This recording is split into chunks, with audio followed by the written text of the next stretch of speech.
बिस्मिल्लाहिर्रहमानिर्रहीम। अस्सलामु अलैकुम। उम्मीद है आप सब ठीक ठाक होंगे और खैरियत से होंगे। तो आज का दिन जो है वो स्टार्ट हो चुका है अल्हम्दुलिल्लाह। अल्लाह पाक ने एक और दिन नसीब किया। अल्लाह का एहसान है बहुत बहुत। और अल्लाह ताला की हर नेमत का हर दिन जो वो हमें नई नई चीज़ें खिलाता है पिलाता है और जो भी हमें आसानियाँ मैसर करता है, उन सब चीज़ों का बहुत बड़ा शुक्र एहसान अल्लाह ताला का, जो कि हम अदा नहीं कर सकते। और अल्लाह ताला बस हमें आज शुक्र करने वाली ज़बान अता करे, हमारा दिल अता करे कि हम दिल से अल्लाह ताला के शुक्र अदा करें और अपनी ज़बान को जो है हर वक्त अल्लाह के ज़िक्र से तर रखें। तो एक नए व्लॉग के साथ हाज़िर हूँ आपके साथ। और यहाँ पर मैं बना रही थी आज चिकन के शामी कबाब। और गर्मी शदीद शुरू हो गई हैं और जो है ना बस ऐसा लगता है जैसे जो है ना बस इंसान पिघल रहे हैं। और ज़रा सा काम करने किचन में खड़े होने के बस ऐसा लगता है कि जो है ना पसीने में ये पानी किसी ने ला के आपके ऊपर डाल दिया, इतना शदीद स्वेटिंग होनी शुरू हो जाती है।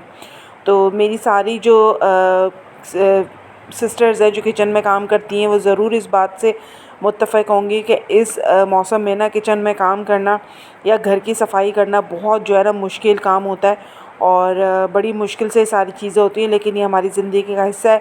हम इसे जान भी नहीं छुड़ा सकते और ये भी नहीं कि हम इसको छोड़ दें, क्योंकि सफाई भी रोज़ होनी है, खाना भी रोज़ बनना है। तो ये सारी चीज़ें और बड़ी मुश्किल जिससे जो है ना सारे काम करने पड़ते हैं, क्योंकि बड़ा ही जो है ना मसले मसाइल हो जाते हैं गर्मी के अंदर काम करना और स्वेटिंग से भर जाना।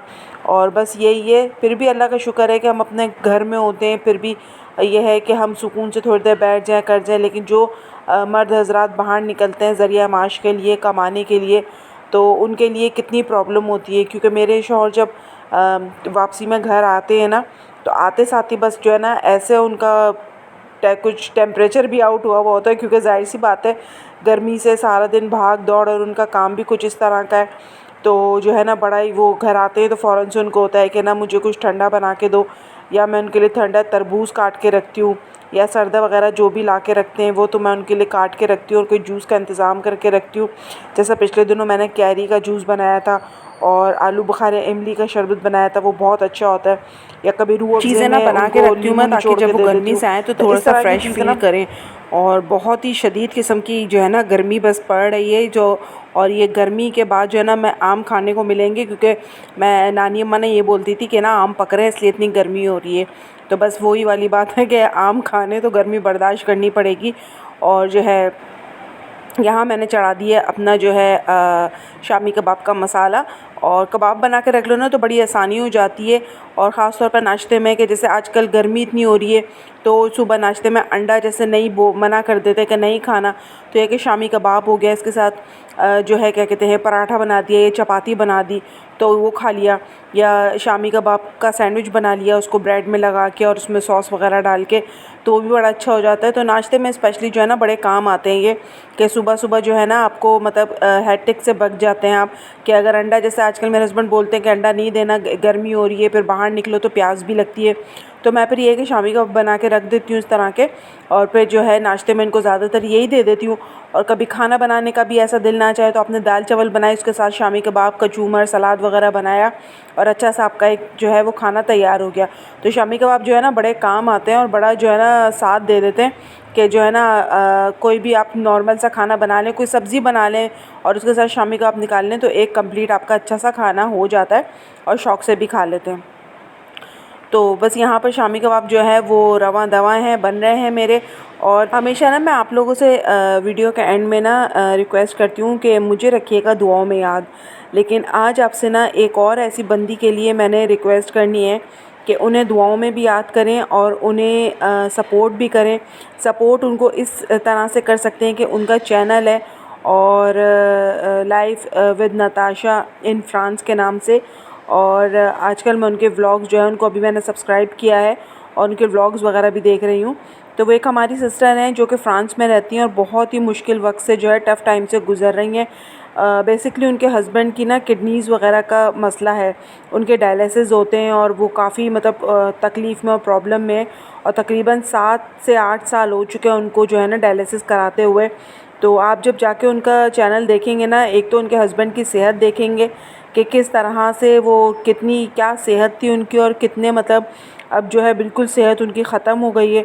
और दूसरा ये कि 7 साल से वो डायलिसिस करा करा के जो है ना उनका जो हाल हशर हो गया है ना, तो बस तो इसलिए हम वैसे तो उनकी किसी और तरीके से तो शायद मदद ना कर सकें, लेकिन यह है कि हम उनको सपोर्ट करके उनके चैनल को सब्सक्राइब करके और उनकी 10 से 15 मिनट की वीडियो देखकर उनके व्यूज़ बढ़ा के उनको ये है कि ये हम सपोर्ट कर सकते हैं ताकि उनका अच्छा रेवेन्यू जनरेट हो जाए।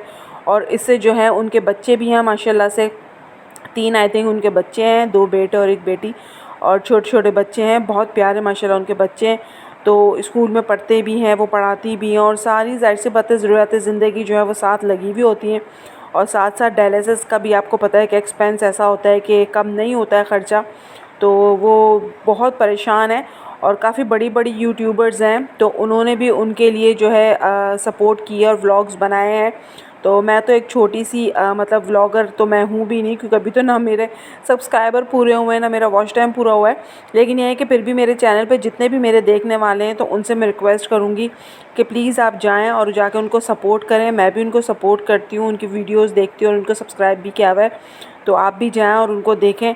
और ऐसे मुश्किल वक्त में हम ही हैं जो अपने मुसलमान बहन भाइयों की मदद कर सकते हैं, और वो रहती भी परदेश में हैं, तो अपनों से दूर और मतलब ऐसी जगह पे कि जहाँ कोई आपको ना कोई मोरल सपोर्ट हो, मतलब कोई रिश्तेदार माँ बाप बहन भाई करीब होते हैं तो फिर भी एक ढारस होती है कि वो आ जाते हैं, आप उनके पास से ले आते हैं।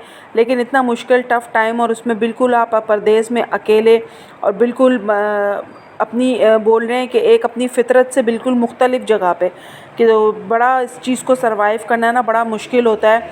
और बड़ी मुश्किल से ये चीज़ें जो है ना सारी वो होती हैं कि, और फिर सबसे बड़ी बात है कि आपके जो घर का करता धरता है, जो आपका मतलब फैमिली का हेड है, वही जब बीमार पड़ जाए और एक अकेली औरत को ये सारी चीज़ें जो है वो बेयर करनी पड़े, बच्चे भी, घर भी, सारी चीज़ें, तो उसके लिए बहुत ही मुश्किल का एक वक्त है।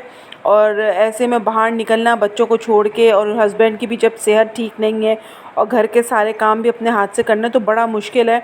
तो यह है कि वो वीडियोस बनाती है अपनी रूटीन व्लॉग की, और बहुत अच्छी बनाती हैं, और रेसिपीज़ वगैरह भी वो शेयर करती हैं। तो प्लीज़ आप लोग जाएं, मेरी रिक्वेस्ट है कि उनके चैनल को देखें, सब्सक्राइब करें और जो है ना उनको सपोर्ट करें, ताकि उनके लिए आसानी हो।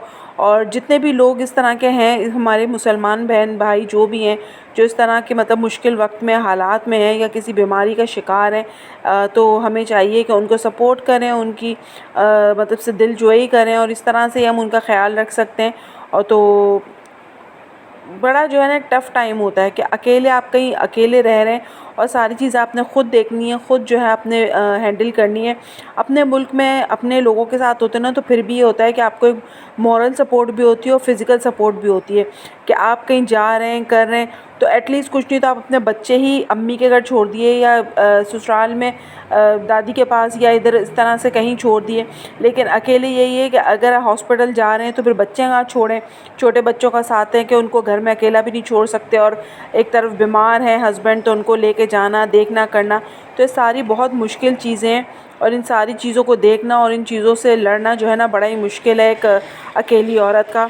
तो हम अपनी बहन को इसी तरह से सपोर्ट कर सकते हैं कि हम उनका साथ दें और उनकी जो है ना इसी तरह से उनकी हेल्प करें, ताकि उनकी हेल्प हो जाए। और अभी मैं उनका जो है लेटेस्ट व्लॉग देख रही थी, जिसमें काफ़ी लोगों ने उनको सब्सक्राइब किया है, तो उनके बच्चे बहुत खुश हो रहे थे और बहुत सबका थैंक यू कर रहे थे।